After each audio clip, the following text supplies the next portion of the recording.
E a gente tem que ter cuidado com a questão da reputação. A reputação da igreja, a nossa reputação quanto cristã e a reputação do Evangelho de Cristo Jesus. Nós temos que entender que reputação é uma coisa muito séria. Uma vez perdida, é difícil de tomar conta. Eu acho que eu até conversei uma vez dessa com a minha filha. Eu disse, olha, uma má fama, uma boa fama, ela se dissemina rapidinho. Fulano fez uma coisa boa. 2 semanas ninguém mais lembra de fulano. Se você fizer uma coisa de errado, você morre com 1000 anos, a pessoa ainda lembra. Foi fulano que fez tal coisa, foi? Então a má reputação fica. Então a nossa reputação como cristã, ela tem que ser imaculada. É fácil?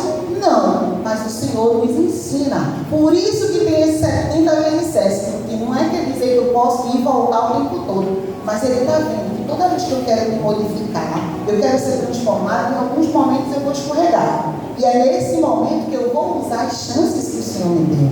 Ele está dizendo, minha filha é boa, mas ela está querendo acertar. É diferente de eu ir lá fora, fazer um propósito, porque eu digo, porque o Senhor já está lá para me perdoar.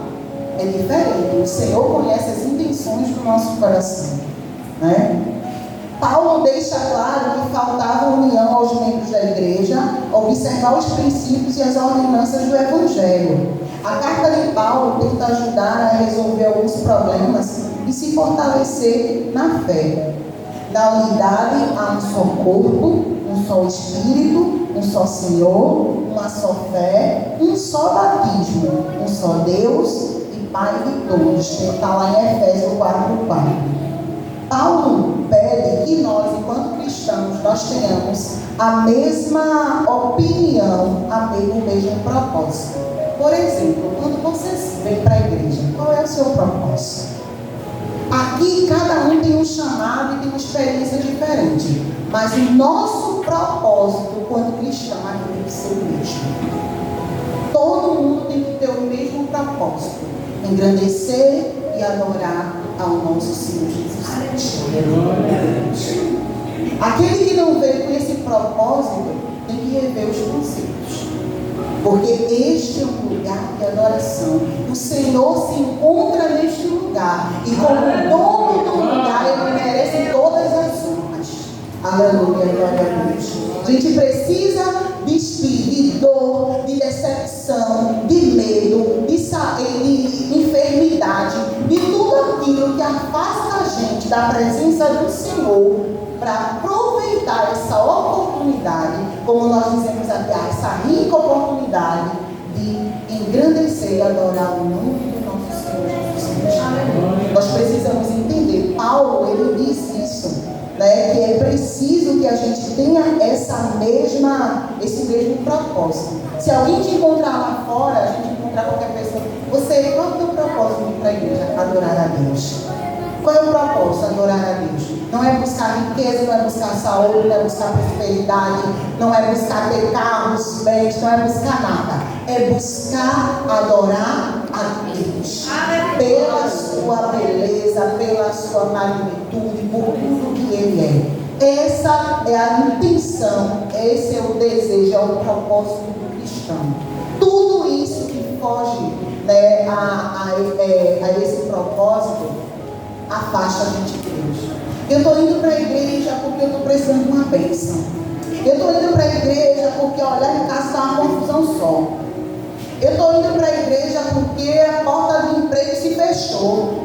Eu estou indo para a igreja porque, olha, problema de saúde pegou todo mundo lá em casa. Não. Você está vindo para a igreja adorar a Deus. Vir para a igreja adorar a Deus é o principal propósito do crente.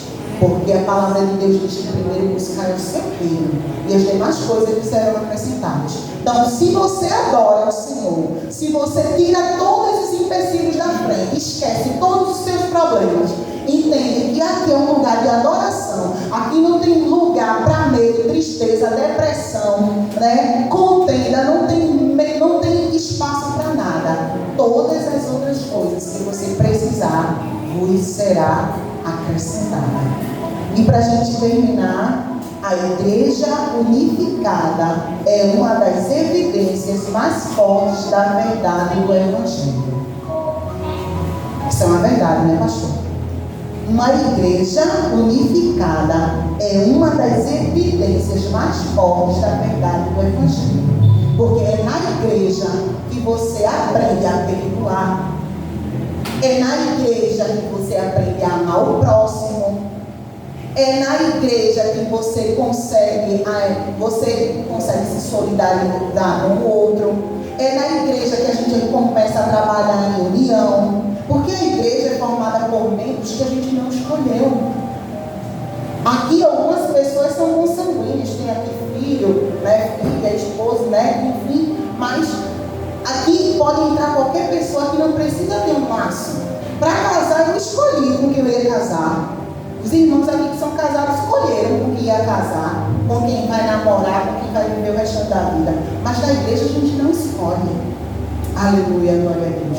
Então é na igreja que a gente consegue perdoar, a gente consegue viver em união com os irmãos, a gente consegue amar ao outro como a nós mesmos. Que é muito fácil, minha gente, eu pegar meus filhos e dizer que eu os amo. Claro que eu os amo.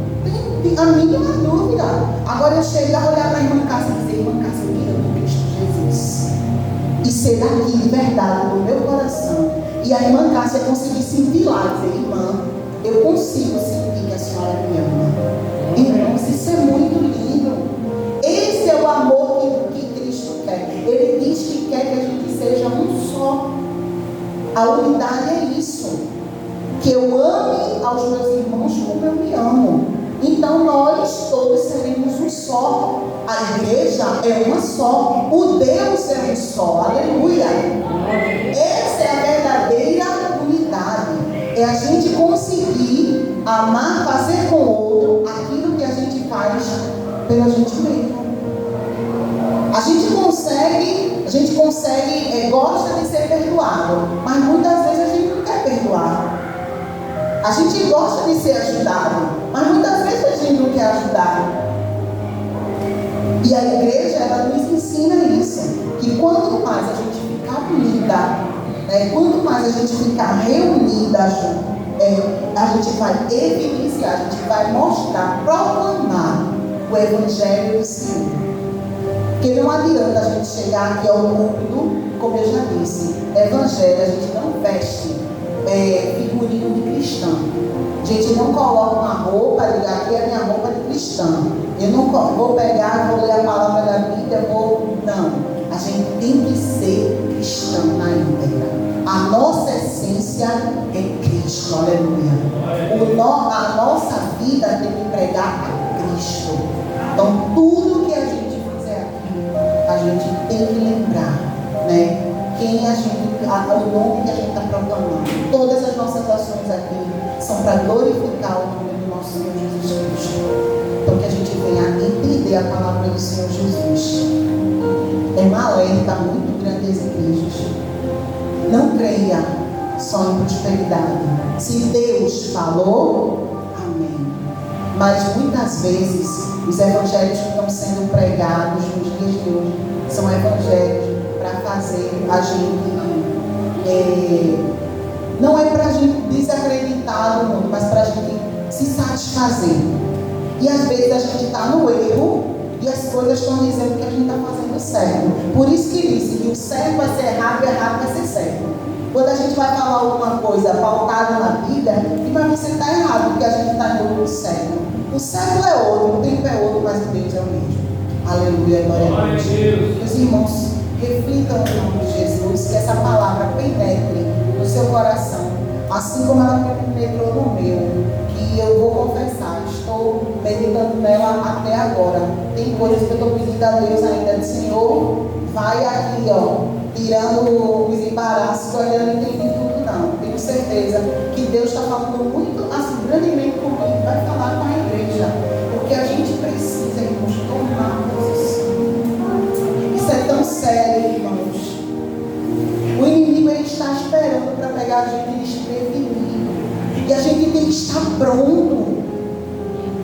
Ele não é que ele vai deixar, porque ele já perdeu e ele vai querer que a gente perca. Porque ele disse, eu não vou mais para o céu, eu vou tirar o povo que quer ir para o céu.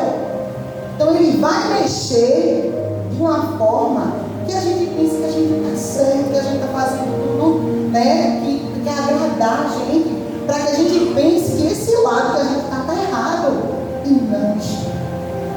Então que cada irmão continue orando, conversando com o Senhor, e o Senhor vai dando, né, sabedoria na sua palavra, né, vai abrindo os nossos olhos, nos ensinando a cada dia. Eu agradeço a minha oportunidade em nome de Jesus.